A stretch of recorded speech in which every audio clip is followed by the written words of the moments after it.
Court ने अगर कोई नोटिस किया तो जवाब बिहार सरकार देगी। और जब जातीय सर्वेक्षण का निर्णय हुआ तो सभी पार्टियां इस पे सहमत थी और हमारी ही सरकार के मंत्रिपरिषद की बैठक में निर्णय हुआ था। लेकिन अभी जो डेटा रिलीज हुआ है उसमें 2-3 जातियों को छोड़ दें तो अधिकांश जातियां नाराज है और सभी को लग रहा है कि धोखाधड़ी हुई है, फर्जीवाड़ा हुआ है, आंकड़ों को कम करके दिखलाया जा रहा है। जितनी उनकी वार्षिक संख्या का उनको आकलन था उसे बहुत कम संख्या को दिखाया जा रहा है।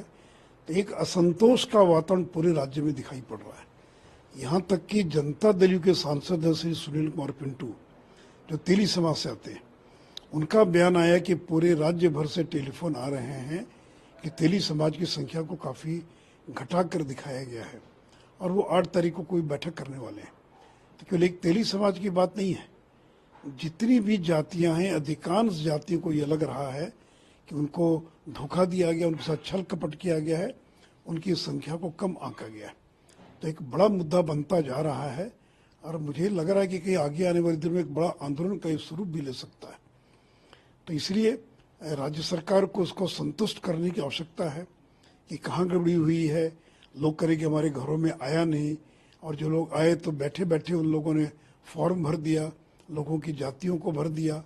फिर बहुत सारे लोगों की एक ही जाति है और उसके 10-20 टाइटल हैं, और जब आकर पूछा तो ठीक से बता नहीं पाए, उनकी संख्या कम हो गई। तो मुझे तो कम से कम खास करके अति पिछड़ी जातियों में 2 दर्जन से ज़्यादा जातियों के लोग अभी तक मिल चुके हैं। फ़ोन आया है जो लोग भारी विरोध में, भारी नाराज हैं और उनको लग रहा है कि उनके साथ नीतीश कुमार की सरकार ने धोखा दिया है। तो ये सारे मामले भी जो लोग चाहेंगे वो कोर्ट में ले जाएंगे। तो इसलिए कोर्ट के किसी नोटिस के बारे में मैं कोई टीका टिप्पणी नहीं करूँगा।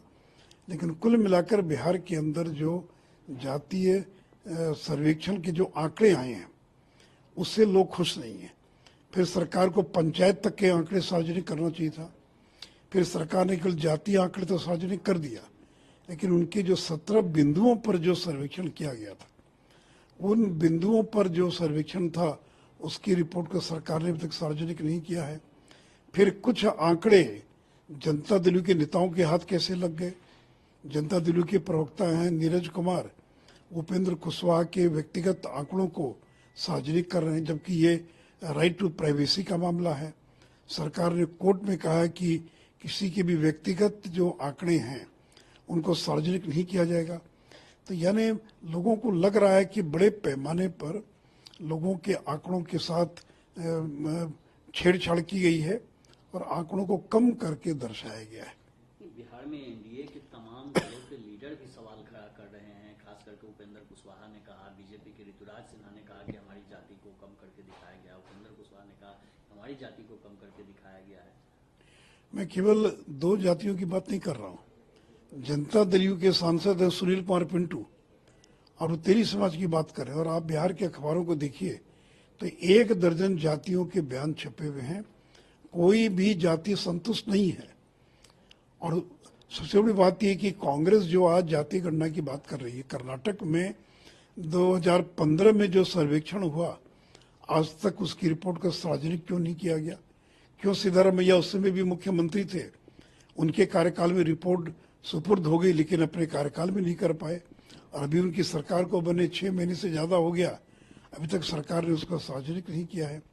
फिर कांग्रेस की सरकार हिमाचल में है, कांग्रेस की 5 साल सरकार छत्तीसगढ़ में थी, मध्य प्रदेश में थी, क्यों नहीं जातीय गणना उन लोगों ने कराया। तो इसलिए देखिए ये एक ऐसा मुद्दा बना है और बिहार का जो प्रयोग है वो विफल हो गया है और लोग निराश हैं और लोग अपने आप को ठगा हुआ महसूस कर रहे हैं। क्या ये आने वाले दिनों में जो बिहार में चुनाव है इसको लेकर जो अभी जेडीयू, आरजेडी और महागठबंधन की सरकार है, इन्होंने कुछ खास जाति है वर्ग को टारगेट किया है?